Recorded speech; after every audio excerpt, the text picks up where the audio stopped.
Welcome to the Marvelous Middle Age Podcast, where we are building a community of people who are in the midst of midlife, sharing our stories and learning from each other along the way. Each week, I'll have a guest join me to discuss a topic that impacts our lives and touches on some aspect of midlife. We'll discuss relationships, transitions, health and well-being, parenting, careers, and more. My goal is to encourage and support you and help you thrive as you navigate this adventure of midlife. Join me here each week for the Marvelous Middle Age Podcast.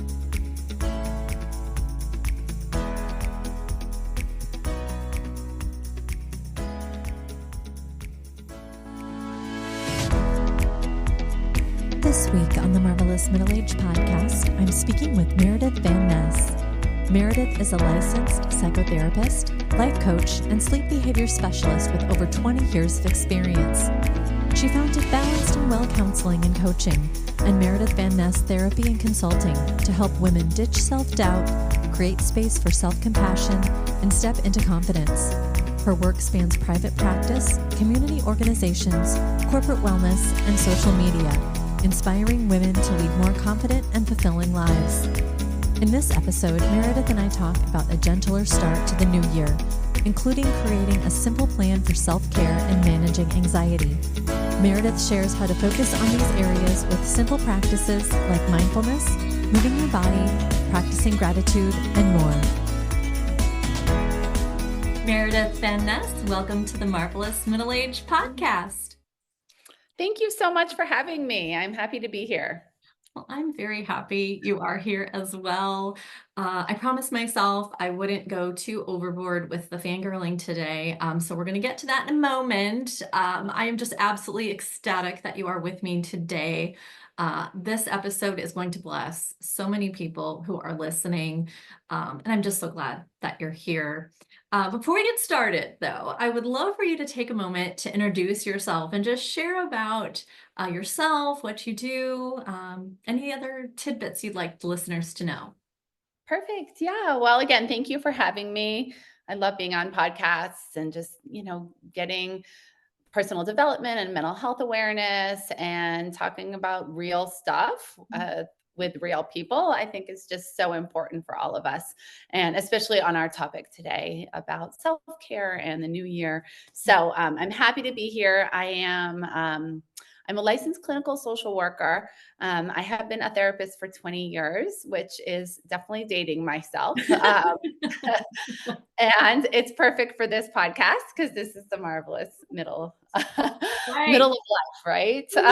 Yeah. So I've been a therapist for 20 years and pivoted, within the last, say, 5 years into becoming a creator on Instagram and working with different brands and partnerships and doing some coaching, really kind of a lot of different things, retreats, and consulting work. So I've really just kind of branched from therapy, but still all within the mental health space. I have a private practice specifically for people in the states of Colorado and Florida. That's for therapy. That's much smaller piece of my work now, but I do consulting all over the country and actually all over the world, which has been pretty cool. I specialize in treating women with stress and anxiety and life transitions that go along with those things. Sometimes those are the trigger for those things. And I integrate evidence-based approaches into all of my therapy sessions. And then what's cool about coaching is it's offered up some different interventions and strategies that weren't really on my radar, such as sleep coaching, things like that, that I just didn't really dabble into because I was so therapeutic in my angle. And so it's been really fun to introduce different types of interventions and just kind of like using this hybrid coaching therapy model in my practice. I love that. Gosh, talking about sleep coaching. I can't think of maybe one woman in midlife that wouldn't benefit from some of that. I tell you, sleep is can be elusive sometimes, Yes, for yes, many as my women. 4 a.m. self would tell you this morning. Yeah, it was But 3 a.m. for me. And then, yeah, and then did fall back asleep and then woke. I mean, yeah, it's a whole thing. We could do another episode about sleep in midlife. specifically on sleep. Yeah, yeah. And just coaching in general offers, some really just fun perspectives Mhm. that are just a little different than traditional therapy models. Yeah. So it's been really fun for me to make this pivot, after doing the same thing for so long and being so kind of like staying in my lane with Mhm. therapy. It's been really, really fun for me to have all these other creative outlets, including my Instagram. Yes. Well, and that leads us to how we connected was Instagram. I have followed you for a long time. And to say that I've shared your content is like an understatement. We were talking before I hit record about how when I see one of your posts or one of your stories, I was reading your biography on your website, and Mind Reader was not there. I often wonder, how does she know exactly what I needed in this moment, whether it be a quote or some uplifting message, your content. And I will say, listeners, I will connect Meredith's Instagram account in the show notes. Pause this episode and go follow her now, because if you are someone who just wants uh, information, uplifting, positive encouragement, her account is the one to follow. Honestly, you do such a beautiful job of Thank sharing. you.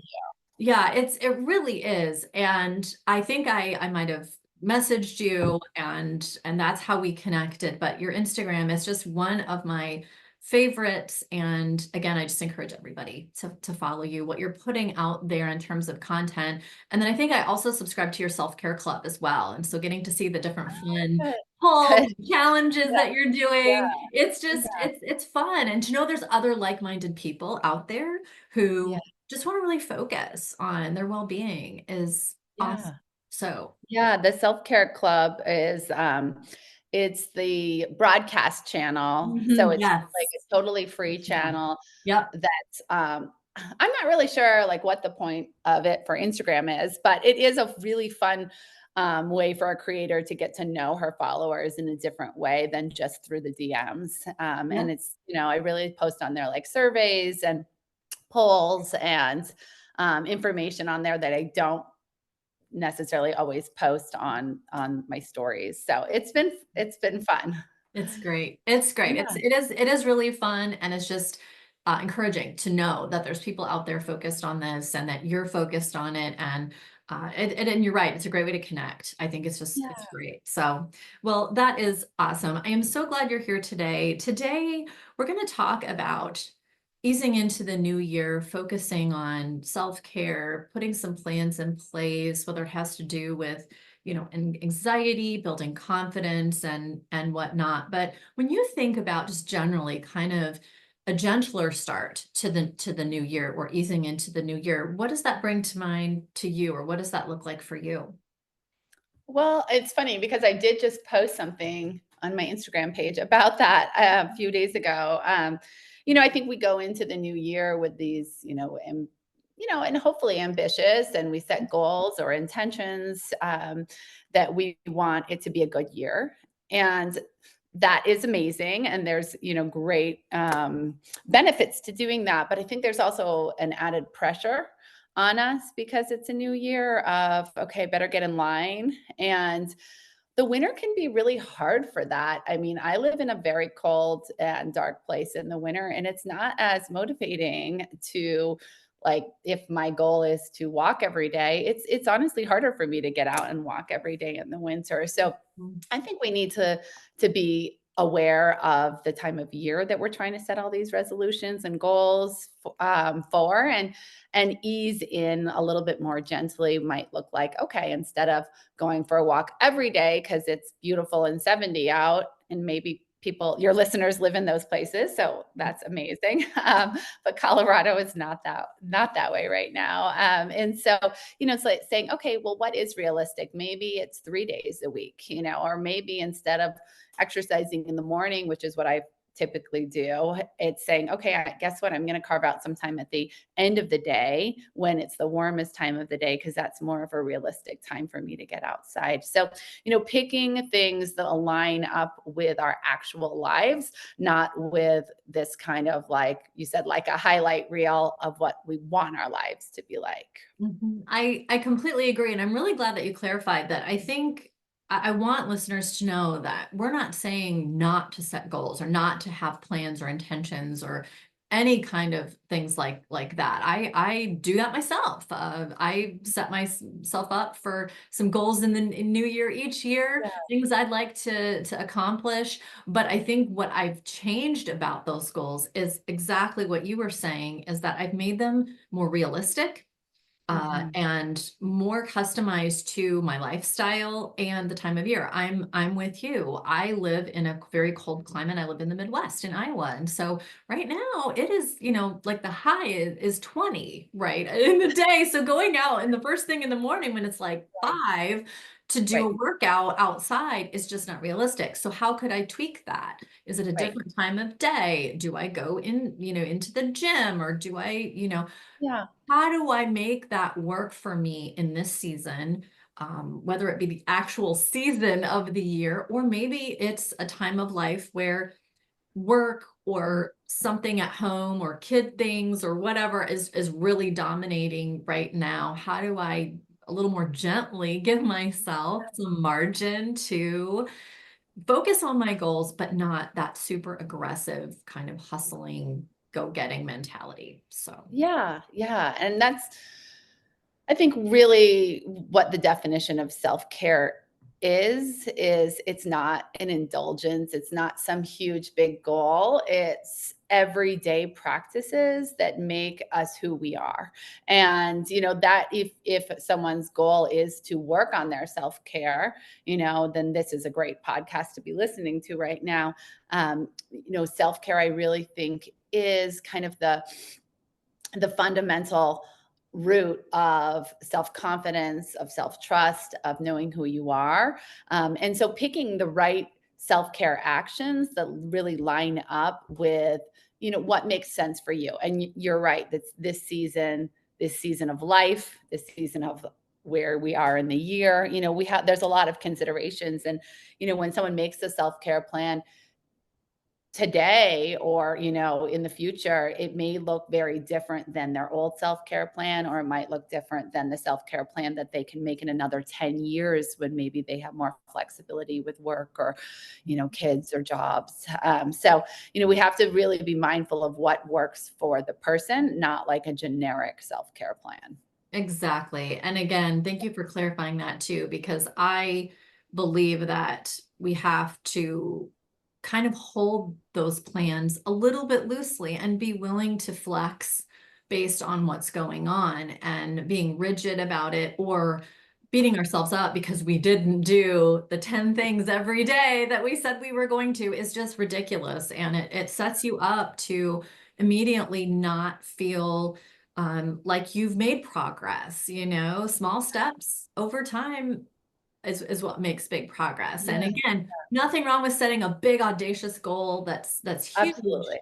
Yeah. But how do you make that really work for you? And so you can set up confidence so that you can empower yourself. Because again, I think confidence with self-care is huge, and it's what propels us forward for that. So I'm glad that you clarified that. So if someone is listening right now and they're like, I would love to create a self-care plan for myself. Practicing self-care is so important. And I think especially as women, that tends to be something that easily falls down the priority list when we have a million other things going on.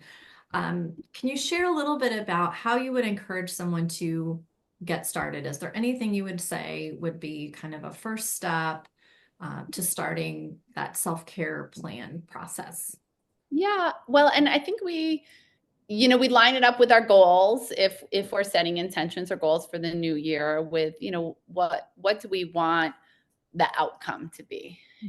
So if we want more peace or more calm or more confidence, it's important to have the end goal in mind. And so I have, I will send it to you so that you can link it to the show notes. But I have something on my website, which it's called a self-care checklist. And I kind of I have it on there. It's like a freebie. So it's just to get people familiar with me and the type of work that I do. But, they're what we might call simple tips, because I'm not trying to overcomplicate self-care. And so there are things like practicing gratitude or prioritizing sleep or journaling or connecting with people. So they're things that I will write about on my Instagram page pretty much every single day. They're kind of what you would call like the pillars of my page. And, they're the simple things. And then we can, get to the goal,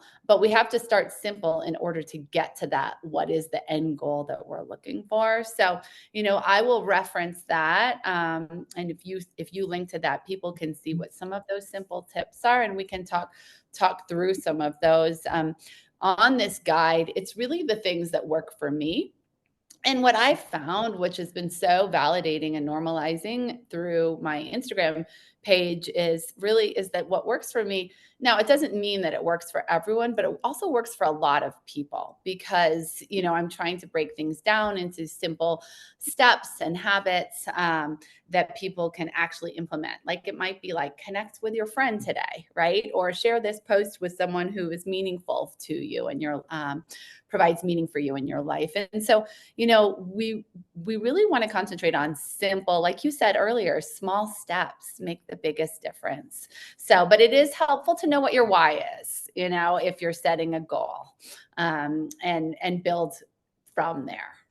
Right. Because I think your end goal, like you said, what's that outcome that you're desiring, can help you kind of back into what are some things I can do to get started without feeling overwhelmed or overcome with the pressure, that you mentioned earlier. And that's important, because I think if we can start simply and straightforward, again, it just reinforces that, okay, yeah, I can do this, well, like you said, whether it's just reaching out to a friend today, right? And it could be a phone call. It could be a text message. It could be something to say, hey, I'm thinking about you. Would love to get together sometime, or whatever.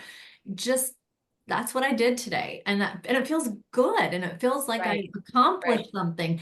And then that you build on that, one of your recent blog posts was about habit stacking, which again, that could be its own episode. But I think when you start to build those simple, straightforward habits, it really can set you up really well. And so I'm glad that you did that. And I will link the self-care checklist, because again, it's helpful. And as you said, not everything may apply to everyone, but I bet the bulk of it probably does. So yeah.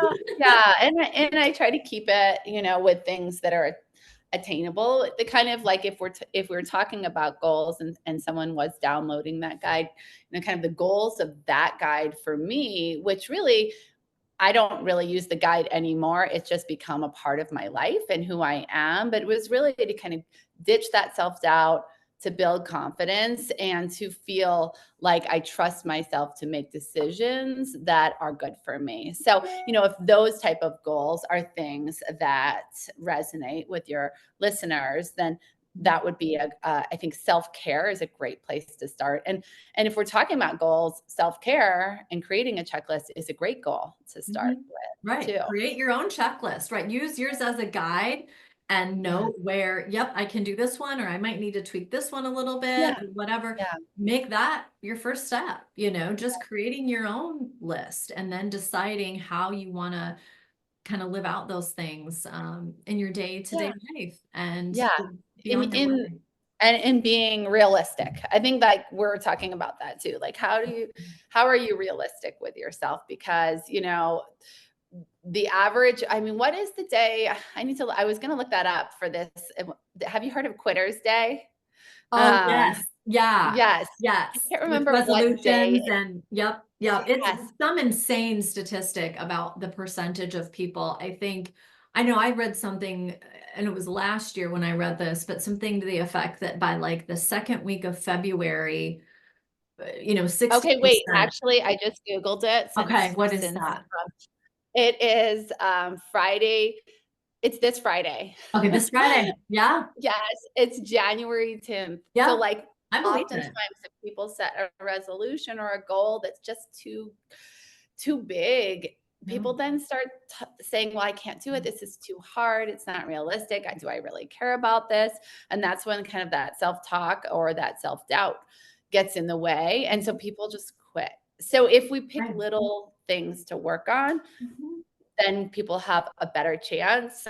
It takes the average person, I mean, there's a lot of research and studies, but the average is such a big number. So it's somewhere between 18 and 251 days to implement a new habit. And I think they said the average is 66 days, but really it takes people time. And so certainly by the 10th of January, if that's when most people are quitting, we're not easing into Mhm. resolutions or goals, right? Mhm. We are just starting and then quitting. Right. So, and that's okay. Like we're human, and when we're too ambitious, sometimes that leads to failure, but not always. It's Mhm. awesome to set big goals, but again, comes back to what's the why? Like why do you care about this goal?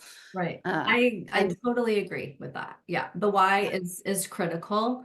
And I think that if and to your point about time, I think people, especially in our culture now, we're used to having everything very quickly, very yeah, fast in certain things of our lives, aspects of our lives. And so when the results, oh gosh, I worked out 4 times this week. Why have I not lost 25 pounds? Well, because that's not how that works. It's and no wonder people quit, right? yeah, The second right, Friday of January, right? It's yeah, you give yeah, up, you get frustrated. And when you think, okay, this is going to take time, and that's okay. That's a good thing for me to right, practice that delayed gratification, to get into those habits. That's not a bad thing. It's just not how right, our brains tend to be wired on certain things. So yes.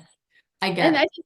I think that makes sense then with like the easing into to new habits and Mhm. being easy on oneself about the habits that they start working Right. on. And so, we'll be able to actually achieve what we set the goal for if we start small, simple, and realistic. Yep, absolutely. Yeah, I could yeah, not agree with you more.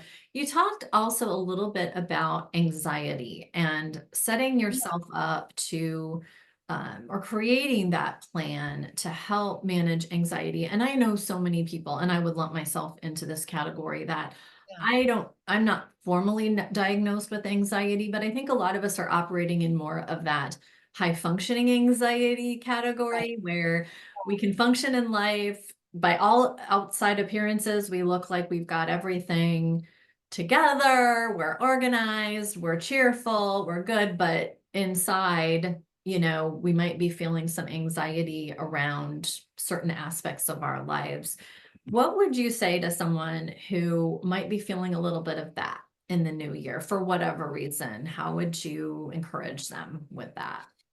yeah. And for with anxiety, I think self-care is also really relevant because the more that you're taking care of yourself, if you're noticing that you're having specific, anxiety usually comes from a trigger, of some sort. And then it's our body's, defense mechanism, really. But oftentimes with the high functioning anxiety, we're keeping ourselves so busy that we don't notice if we're feeling anxious. We're like, okay, if I don't stop and sit and think about that, I'm not going to have to notice that I'm feeling anxious. And so, we have to be careful and mindful about that with setting, again, the goals, right? That we're not just like, layering stuff on top of anxiety. So, Okay. I think self-care really helps with anxiety too, because some of the things that you might set on your self-care plan would be to slow down and take a deep breath, or to practice mindfulness, or to, journal, or do things that sometimes anxiety can come to the forefront. However, it's better to deal with it than just to keep pushing it down. So, self-care can be an antidote to anxiety when we do it right. Right. But yeah, anxiety it's really, really common. We are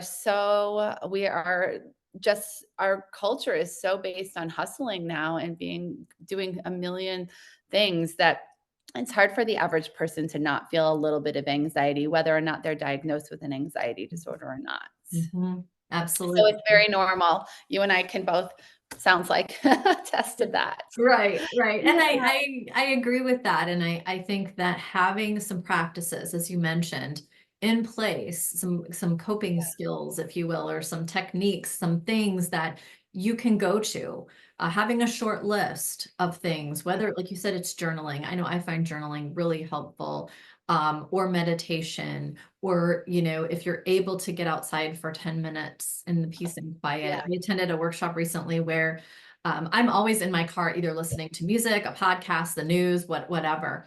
And the yeah. person presenting at the workshop actually suggested drive around in silence one time and see Mhm. what that feels like. And I thought, well, that's not gonna help me. Uh, Tried it. I thought I'm gonna try it. I'm gonna be fair. I'm gonna yeah, give it a try.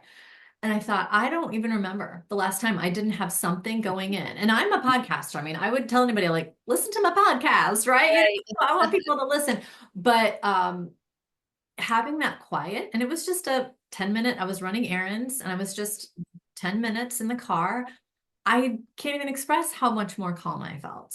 Yeah, And yeah, I was racing around from thing to thing. It was just more peaceful. yeah, So I think that's those great. practices are absolutely key, and they'll look different for each person Yeah, and will affect them differently. But yeah, I everything you said is so on point, and it's doable. I think the thing that I want to remind people here too is that these are things you can do. I mean, pick one, right? right. Pick one and try it. It may Yeah, work great for you. yeah, Maybe you need to pivot and try something different. yeah. Try one and And just see. yeah, I agree. And I will say too, like, so this self-care checklist that I've created, really, or self-care guide, how whatever people want to call it, right, is it's full of things that, I'm just going to list some of these off, that these are, we can put them under the self-care category. I really do think that they are all a part of daily wellness, but we can also put them under the anxiety management category. So, these are all evidence-based practices that if people are trying to manage anxiety, that they can implement. And so it's really kind of, we can use it for both. We can use it what we call as a self-care guide, but we can use it also as an anxiety management guide. And again, these are just suggestions on this list, but when you create your own list, and some of these may be on it, is that, and you are pretty mindful about and deliberate about doing these things, whether it's every day or every week or every month, then that's where you can really learn to take care of yourself, trust yourself, and then that's where managing the anxiety becomes easier, or even stress, and then that's where we really truly build confidence. So, really, all, it's like hard to separate all of the things. Basically, if you do self-care, it's going to help you in some way. So yeah, so some of those things on the checklist that have worked for me, and obviously all of these could be like a separate show, but Yeah. is use a mantra, which, when I say mantra, I mean like an affirmation, something positive about yourself or something that you're doing or engaging in throughout the day. Practicing mindfulness, which is exactly what you were talking about in the car. Driving around in silence is actually a way to practice mindfulness, or deep breaths. Empowering your thoughts, noticing if you're having negative thinking patterns, and then observing that, and then throughout different therapy techniques, then we can kind of work through, if those negative thoughts are interfering with everyday life, that'd be more on the anxiety end of things. Moving your body, spending time outside, practicing gratitude, connecting with others, sleeping well, and prioritizing sleep. I probably could change that to prioritizing sleep, journaling. And then the last one on the list is taking everyday action. So something every day that helps you to feel good. And so that might be like reading a book or, talking to a friend or, something big like going to a yoga class. And oftentimes like for me, I love yoga. So if I go to yoga, that's like, I can check off a lot of things on that list when I go to yoga, like mindfulness, which, breath work, moving my body. So it's pretty cool when you start really looking at all the things and how they work together. Mm-hmm. And exactly. And yeah, I was going to say yoga would check off a ton of those things, which is great. That's why yoga is amazing. Yeah. It's an amazing practice to get into. And it's healing, I feel like, in a lot of ways as well. Yes. So that's great. I am very excited to Yeah. share the self-care Good. guiding Good. checklist with everyone. And I would encourage listeners, just as a call to action, something Yeah. simple. Start with just creating your own list. Mhm. And as Meredith mentioned, and take a look at your list and say, what is one thing I can do today that will help me create some sustainable self-care practices that I can start to implement into my life. And over time, as you said, and again, it doesn't happen overnight. It can take days, months, years sometimes, but they can just become a part of who you are. Mhm. And Yeah, it doesn't exactly. take a second thought. Mm. And you'll see results from those. And again, it may not be the minute you do the thing that you see the results. It takes time to see that outcome that you're looking for, whether it's more peace, Yeah. joy, whether it is to reduce some anxiety that you may be experiencing. So, Right. um, Yeah. And I think, one thing I do think that's fun that I share with my clients, and this is specifically around self-care that comes in the form of action.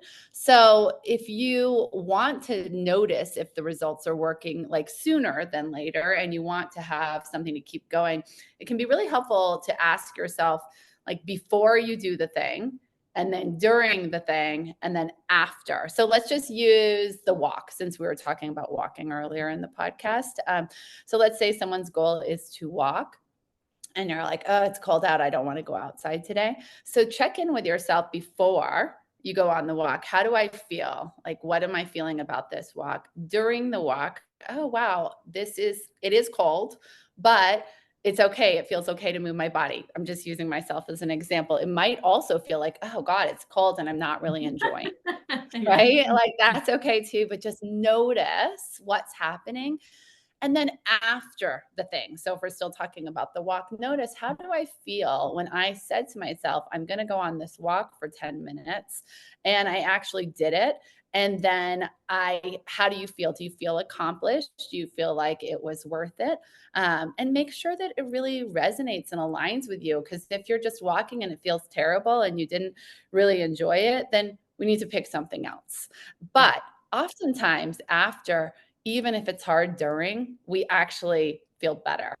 We're like, oh, I did something. I said I was going to do it. I followed through. That is where the confidence comes from. And it's really fun to watch my clients who are like, oh, I don't want to do this. And then they do it. And they're like, well, I'm not doing it for you. I'm doing it for me. And it actually felt really good. So, we can use that for anything. Walking was an example, but we can use it for connecting with a friend. I mean, that can be hard for a lot of people, just sending a text instead of a phone call, sending an email, or it could be practicing gratitude. Whatever it is, practicing mindfulness, that's something new for a lot of people. So just check in with yourself before, during, and after, and notice if it makes a difference. I love that. I hadn't even thought to do that because you're right. That feeling before, during, and after really informs like, did this particular thing that I chose work for me? How did I Yeah. feel before, Right. during, and after? Yeah. Maybe it guides you to choosing something else, like you said, or maybe you're like, well, this walk, even though it was cold outside, really invigorated me and I feel Yeah. accomplished and I feel great about it. And I just don't Yeah. think we take that time out, right, to do the Yeah. check-ins. We just don't do that. So Yeah. I love that. I love that as kind of Right. just a little thing to inform that. So that's great. Yeah, and I think the other thing that um, the other example, if we pull from our discussion, would be like when you drove around in your car in silence, like you were like, "How is this going to go?" And you actually liked it, Yeah. right? So if you had just kept going and like not paid attention, you wouldn't have had that intel to be like, "Oh, maybe I'll do this again." And it may not be like something on your self care checklist that you're going to do every day, but it could be like, "Oh, maybe this is something that I could do every once in a while." So you're just getting more informed about your goals by questioning, are they good for you? Absolutely. Yeah. Absolutely. I totally agree. Because you're right. Every time I get in the car, I don't have complete silence. I have, but I have been doing it more often than I was before, and I am enjoying it. So I know Yeah. it's something that when it hits me to do it, I'll do it. I'll choose that over Yeah. something else in my Yeah. ears, noise Right. of some Yes. sort. So, um, Yeah. yeah, it's great. Yeah. I'm a big walker. So when Mm. I walk, I usually am listening to a podcast, an audiobook, or I'm like, you know, listening to music or something. So whenever I'm at those intersections where I'm like, what should I pick? It's a good question to be like, wait, maybe you should just listen to some silence for Yeah. a few moments. Yeah, So just even for a little bit. And then if you really need to, because like for me with exercise, like, oh, I need something to like get me through this workout. yeah, And so then I will yeah, choose noise just to kind of have that distraction. right, But there are examples too, like you said, where if you're on a walk, I could just walk for 5 minutes in the quiet. And then if I still want to right, walk in the quiet, I can, or I can put something in my ears if I want to. yeah, Right? It's right, freedom to choose that if you want to do that, which exactly. again is, I think, a great part of all of this is that we can choose what Yeah, works and what we're seeing benefits from. So that is great. yeah, Meredith, good. this has been Yeah, amazing. Thank you so much for being on the of podcast. course, I can't yes. wait to share this episode with everyone. Please, again, follow Meredith on Instagram. You will be so glad you did. Check out her website for links for her coaching practice, for the things that she's doing. It's all great. So check it out. And again, Meredith, thank you so much for being on. I really appreciate it. Oh, yeah, you're welcome. Yeah, if people want to get in touch, Instagram is great. I do get a lot of DMs on there. So Yes. I really, people could, if we link to the show notes, maybe like look at my website because I Yep. have like a contact page on there and you can look at all of the different, um, I have therapy, as I mentioned, for Colorado and Florida. Um, at pretty limited capacity. I do have a lot of coaching options on my website that you can look into, everything Yes. for someone who's dealing with stress and anxiety to someone who is wanting to work on confidence. And I also have specific programs for entrepreneurs on how to grow their Instagram following and how to promote themselves in a way that feels authentic.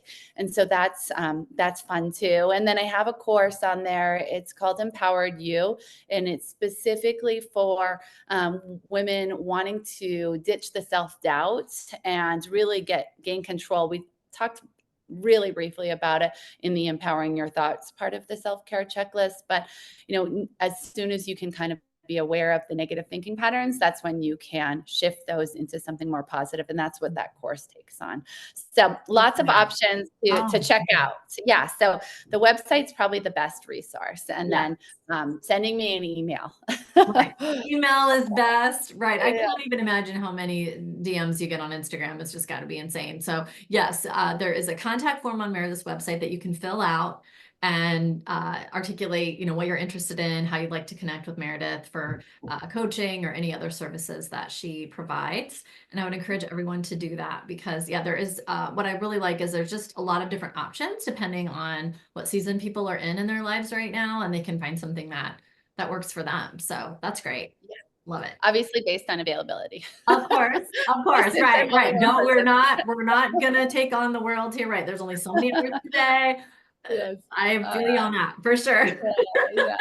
Um, Well, you so too, anyway, well, Meredith. great. Well, thank you so much for having me. Yeah. Thanks for spending time together, and I'll look forward to hearing the episode.